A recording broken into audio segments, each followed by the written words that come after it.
Actualidad Radio. La información nunca sonó tan bien. 1:35, pues no es difícil comenzar y no es difícil seguir, y sobre todo cuando se tiene una invitada de excepción como la que yo tengo ahora preparada para conversar con ella sobre este tema de Venezuela, en medio de la tensión, en medio de lo que está ocurriendo con esta farsa, este circo de estas elecciones que tienen montada para el próximo domingo día 25, donde quieren legitimizar lo ilegítimo, donde quieren realmente hacer este circo en un centro nacional electoral controlado, candidatos impuestos, oposiciones reales, miembros de la oposición real que han sido proscritos. Obviamente eso todo el mundo sabe que no es un proceso electoral, sino que es una operación de maquillaje político. Pero fuera de eso han ocurrido varias cosas en Venezuela que me gustaría conversar con Maybor Petit. Ustedes la conocen, investigadora, politóloga especializada en crimen organizado transnacional, con un canal muy visto en YouTube. El canal se llama Sin Filtro, yo se lo recomiendo muy especialmente. Y ha sido la liberación del ciudadano estadounidense Gerald Lloyd Kenmore. Es un veterano de la Fuerza Aérea, fue detenido por el régimen en marzo del 2022, no había tenido, como es obvio, con estas ratas que ocupan la presidencia venezolana. Había sido detenido sin su debido proceso, y esa liberación ha sido ahora posible gracias a la negociación de Richard Grenell, que es este enviado especial de Donald Trump para hacer estas negociaciones. Y en medio de todo, pues hay una extensión del el tiempo o la licencia de Chevron, supuestamente para finiquitar las operaciones que tiene en Venezuela, porque aparentemente no se puede cerrar de un día para otro, poner el cerrojo y marcharse. Es decir, no significa que vayan a extender una licencia, sino que sí extienden la permanencia para finiquitar eso. Pero para hablarnos de todos estos detalles y para que no surjan más especulaciones, hemos querido invitar a Maybor. Muchísimas gracias por estar con nosotros. Un placer, Marian, estar contigo y con tu audiencia. No, el placer es nuestro. A ver, cuéntame un poquito este contexto que se está viviendo en Venezuela para que no haya equivocaciones, para que la gente no empiece, y sobre todo los que son más interesados, ¿no?, en chupar del bote, como yo suelo decir siempre, sacar las cosas de contexto y empezar a decir que no, ¿cuál es la realidad, Maybord? Mira, la realidad que vemos, vamos a los hechos, porque los hechos matan relato, y esto es importante entenderlo. Ha habido una liberación y se está anunciando otras liberaciones. La liberación más importante que se ha dado es la de este militar, el señor Sancler, que estaba ya desde noviembre preso en las mazmorras del régimen y que se logró su liberación en base a la negociación. Lo que quiere decir que el señor Richard Grenell, embajador y encargado de estos asuntos con el régimen, que ya fue para Caracas, y que ya había conversado, entre otros, con el mismo Maduro y con Jorge Rodríguez, no perdió la comunicación. El objetivo de la liberación del señor Sancler equivale a uno de los puntos que estaban previstos en la primera parte de la agenda. Hay que recordar que todavía quedan ciudadanos norteamericanos presos en Venezuela y que están siendo negociados porque el objetivo del gobierno, según lo ha dicho el mismo Grenell, es liberar a los ciudadanos norteamericanos que están presos en Venezuela y en cualquier otro lugar del planeta, para lo cual el gobierno de los Estados Unidos está ofreciendo cualquier tipo de acción. De las acciones que se conocen hasta el día de hoy, son tres que quiero mencionar. Primero que ello, la visita de Grenell Antigua, que se evitó que este hombre fuera nuevamente a Caracas en vista de la campaña narrativa del régimen, con la visita inicial de Grenell y las conversaciones que dieron lugar a una liberación de 6 personas en la antigua visita, en lo que se hizo a Caracas. Pero Grenell decide ir a Antigua, acuerdan que fuera Antigua, dicho sea de paso, el gobierno de Antigua es muy cercano al régimen venezolano. Allí se conversó, de acuerdo a uno de los reportes que ya se han hecho públicos. El señor Grenell estuvo conversando con el mismo Jorge Rodríguez, que estuvo allí presente y que es una figura clave no solamente del seno del régimen, sino también de las que se ha convertido en una línea participatoria de todos los procesos de diálogo o negociación que se han hecho con el régimen. Él estuvo en México, él estuvo en Doha, él estuvo, es Ajá. decir, ha estado en todos los escenarios donde se ha negociado. ¿Qué se negoció? En la liberación de Sancler y la posible liberación de otros 3 miembros que están allá, que son ciudadanos norteamericanos que Ujú. están presos, de todos los que están allí. Se da en el marco preelecciones que van a tener lugar el 25 y en la que no participa la oposición liderada por María Corina Machado, pero sí otros opositores que anteriormente formaban parte de alguna manera de estos partidos de la unidad. El régimen también ha logrado hoy algo interesante y es que la OFAC salió y cuando uno tiene que ver cronológicamente cómo se van produciendo los eventos, Marian, y hoy la OFAC sacó de la lista de sancionados a 2 personas que son sumamente Mira interesantes. tú, ¿cuáles son? El primero de ellos fue un exministro y expresidente del Centro Nacional de Comercio Exterior que se llama Alejandro Antonio Fleming Cabrera. Y el Ajá. segundo es muy interesante porque es un abogado llamado Leonardo González Dellán, que fue expresidente del Banco Industrial de Venezuela, y su hermano Eudoro González Dellán fue el que estuvo en aquellas famosas fotografías cuando Edmundo González Urrutia estaba negociando en la Embajada de España su salida a España a través de los hermanos Rodríguez, que uno de ellos, recuerde, estuvo con Grenell, y el que entonces ha sido y se considera por parte de la oposición uno de los cancilleres del régimen, que es el expresidente Rodríguez Zapatero, el español. Ujú.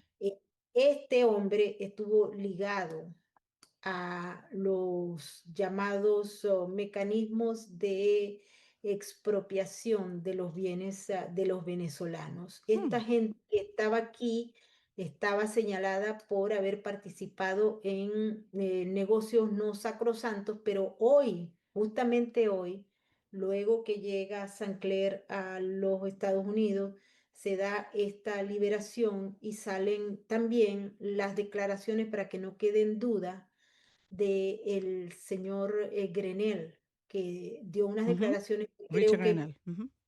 que ha dado, pues está en estos momentos y esto es lo que más ha creado, ¿no? Aparte de la liberación, aparte de lo de la OFAC, aparte de la reanimación de que Chevron se mantenga en el poder. Yo hice un programa el viernes de la semana pasada donde tuve la oportunidad de leer un informe preliminar que había de manera exclusiva, Marianne, donde se planteaba que Chevron no se iba a ir del país y que no iba a cerrar esas operaciones tal cual como lo estaba previendo el final de esa licencia que se dio, la 41B, que le daba chance hasta el 27 de mayo. Y por eso dijimos, esta semana vienen muchas Ujú, informaciones, ujú. porque sabíamos que iba a ocurrir, porque tenemos parte de ese informe en el que se señalaba que Chevron no iba a irse de Venezuela, Ajá. y ya hemos escuchado al CEO hablando aquí, diciendo, metiendo el coco también con el caso de China, pero lo de Richard Grenell, volviendo a la información que se dio el día de hoy, dice que, te lo voy a leer textualmente para que la gente nos escuche y sepa de qué estamos hablando, ¿no? Porque estamos desmontando narrativas. Cuando Trump estuvo en Arabia Saudita, dejó muy claro que no le correspondía cambiar el régimen, sino pasar en lo que es mejor para Estados Unidos, en lo que es mejor para los ¿Y estadounidenses. eso lo dice Y quién, Maybor? Perdón. Greneal, y cómo asegurarnos de que estemos haciendo todo lo posible para que Estados Unidos sea más fuerte mañana. Lo que significa que en nuestra región queremos asegurarnos no, de que los chinos no entren y se apoderen del petróleo, los minerales y el oro, y que nos mantengan al margen. El presidente Trump está muy claro, las sanciones penalizan a empresas estadounidenses, y si creemos que el compromiso y si creemos en el capitalismo, que el capitalismo siempre supera al socialismo y al comunismo, queremos priorizar a Estados Unidos y hacer lo mejor para el país. Esto significa asegurarnos de que los chinos no se queden con el petróleo venezolano. Bien curiosas estas declaraciones, Sobre justamente todo porque se dan de gorra con lo que después. ha dicho, claro, con lo que ha dicho Marco Rubio. Yo sé que hay una enemistad frontal Muy, entre Marco Rubio, el secretario de Estado, y Grenell, que ha sido muy discutida, pero esto se da de tortas. sí, dice también Richard Grenell que el presidente Trump autorizó una extensión si lográbamos algún proceso, si lográbamos generar confianza. Y lo logramos hoy y esa extensión muy probablemente será concedida, que equivale a 60 días, no solo para que, porque no, esto también es importante, Marian, porque hay mucha desinformación. Ujú, Chevron no puede cerrar operaciones ni en 20 días, ni en 30 días, ni en 60 días, ni en ujú, 50 días, ni en un año, porque la naturaleza de las inversiones de Chevron en Venezuela están garantizadas por su participación de al menos un 32% en 4 empresas mixtas. Esas mm, 4 empresas mixtas están catalogadas dentro de unos contratos y unas negociaciones, y si Chevron se va del país, tiene que deshacerse del 42% o del 32% de esas acciones que tiene con las empresas mixtas. Ningún país del planeta Tierra y ningún inversionista del planeta Tierra va a ofrecerle a Chevron vender eso. El gobierno de los Estados Unidos no va a decirle a Chevron, déjalos allí y que te expropien todo, porque las expropiaciones que hizo Chávez han generado miles y miles y miles de casos en los tribunales internacionales que han conllevado a la pérdida de Citgo, que está siendo subastada en un tribunal de Delaware para pagar las acreencias productos, entre otras cosas, de las expropiaciones que hizo Chávez a las minas Las Cristinas en ujú. Venezuela y a la empresa ConocoPhillips con todos los campos petroleros de Jamaca y Petrosuata. Lo que quiere decir que la lección ya se aprendió, porque en ese momento fueron empresas transnacionales norteamericanas que fueron expropiados sus bienes en Venezuela, producto de las acciones de Hugo Chávez. Maduro no ha expropiado, Maduro no ha llegado a expropiar, porque los compromisos que se generaron luego de esas expropiaciones de Chávez conllevaron a pérdidas multimillonarias del Estado venezolano. Y no es porque Maduro sea correcto y quiera mantener sus cuentas claras, es que no han podido pagar y han perdido mucho. Y eso que perdieron a ellos les permitía no solamente mantener la maquinaria de represión, sino apoderarse de muchos fondos, de mucho dinero que en estos momentos no existen, sino como compromisos. Así es que esto hay que entenderlo de la Ujú. manera más pragmática posible. Maduro no va a expropiar los campos de Chevron. Hemos conversado con muchas personas al respecto. Lo que sí es que fuera de esas 4 empresas mixtas, donde hay inversión, donde hay el control del negocio por parte de Chevron, hay una posibilidad de que esto se paralice y de que la producción se genere por otras vías, porque China, a través de una Me- empresa, ujú, se logró meter y está en estos momentos en el control de una de las refinerías más importantes de Venezuela, que es la refinería Cardón, amén de otros negocios que se están dando de empresas chinas ujú. con participación del Partido Comunista Chino para el manejo de una parte del sector petrolero, más Demasiado, no. demasiado complejo, mi queridísima Mabel. No tenemos tampoco mucho tiempo, me queda un minuto, minuto y medio, y sí quisiera repasar contigo antes de que te despidas. ¿Qué está pasando también en la actualización de ese juicio de Sendari? Aparentemente hay agentes que han descubierto una pistola en la casa de huéspedes. Se habla también de el vínculo traumático de las víctimas con el abusador. Creo que han sido muchísimas y que hay muchos menores y que hay informaciones que no se han podido sacar precisamente hasta que no se proteja la identidad de esos menores. Sí, muchos testimonios que son realmente escalofriantes y muchas decisiones que se están tomando por parte de la Fiscalía, que ha presentado unas acciones de protección de víctimas.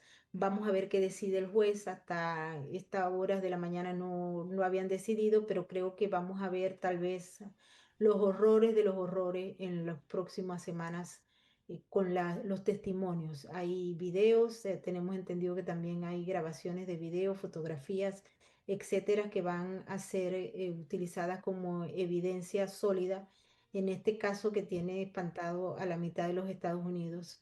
Un caso extremadamente mediático, un caso donde hay contradicciones y sobre todo donde las víctimas se sienten al desnudo, ¿no? Ujú. Frente a un jurado, frente a un juez y frente a cientos de periodistas que están ávidos de titulares escandalosos, porque esto sí es un caso escandaloso y un caso en el que sin duda alguna hay muchas víctimas que, independientemente de que vaya a haber una sentencia y una condena severa, no van a poder ser resarcidas, Mariana. Bueno, quiero agradecerte muchísimo que hayas estado con nosotros y por supuesto que nos vamos a mantener muy pendientes a ambas cosas, a cómo a lo que esté ocurriendo en Venezuela, a la farsa esta electoral del próximo día 25, a los detalles que se vayan sabiendo y por supuesto también sobre este juicio polémico. Yo recuerdo que cuando el Chapo Guzmán, y lo hemos comentado contigo en muchas ocasiones, decíamos si el Chapo Guzmán hablara, tendrían que Mm. construir una prisión al lado. Yo creo que en el caso de Epstein, el día que se sepa lo que ocurrió con Epstein y el día que se sepa quiénes eran los que estaban participando en esas fiestas, asiduos a esas fiestas, en el caso de Puff Daddy, nos vamos a encontrar con que van a necesitar quizá construir un par de celdas más adicionales a la suya. No, no creo que vayan a ser 2 celdas, creo que son muchas. Por lo Justo pronto, tú decías antes que esto nos tiene a todos aterrados, pero yo me imagino que a más de uno le está quitando el sueño. claro, porque es que el tema está en que hay unas víctimas del caso de Epstein que se juntan con el caso Ajá. de Diddy, y hay unos abusadores de un caso que se juntan con los otros y que se juntan porque participaron en los otros casos que ya han sido revisados acá en Nueva York. Así que esto está que en el fondo apenas está empezando, pero Ujú, sé que hay personas que están preocupadas porque van a salir incluso gente que tiene altas posiciones en el mundo empresarial, en el mundo bancario, en el mundo de los negocios financieros de alto calibre. Aquí estamos hablando de personajes sumamente importantes del statu quo que no van a querer verse fotografiados y que ya la fiscalía ha dicho y se ha presentado. No sabemos si el juez lo va a aceptar o no, esa protección de las víctimas para que cuando salgan, salgan con otros nombres y ujú, o que estén protegidas realmente, porque allí lo que hay son periodistas cazando noticias ujú. y se van a exponer esas víctimas si no se llega a un acuerdo para su protección total y Total. absoluta. Mira, yo te quiero explotar y quiero aprovechar e invitarte para mañana para hablar específicamente de este tema de Puff Daddy, que yo creo que es espectacular, no solo por el morbo que levanta, sino por la cantidad de conexiones que hay y eso, que por muy valiente que sea el pajarito, lo que no me cabe ninguna duda es que va a tener que transar con la fiscalía y es lo que tienen miedo. Cuando se llegan a esos acuerdos con la fiscalía de información a cambio de beneficios de condena, ahí va a caer hasta el apuntador, porque que decir, cuando uno se enfrenta a una condena de por vida o a 10 condenas de por vida en una cárcel, si le dan la posibilidad de una salida, de un fast track más rápido, lo va a aceptar. Maybor, ¿hablamos mañana? Hablamos mañana, Marian. Te mando Seguro un, que sí. te mando un abrazo. Ahí se está riendo Sasha, lo conseguimos, Sasha, ya la tenemos mañana para hablar del juicio. Nos vamos a una pausa, regresamos en solo unos instantes.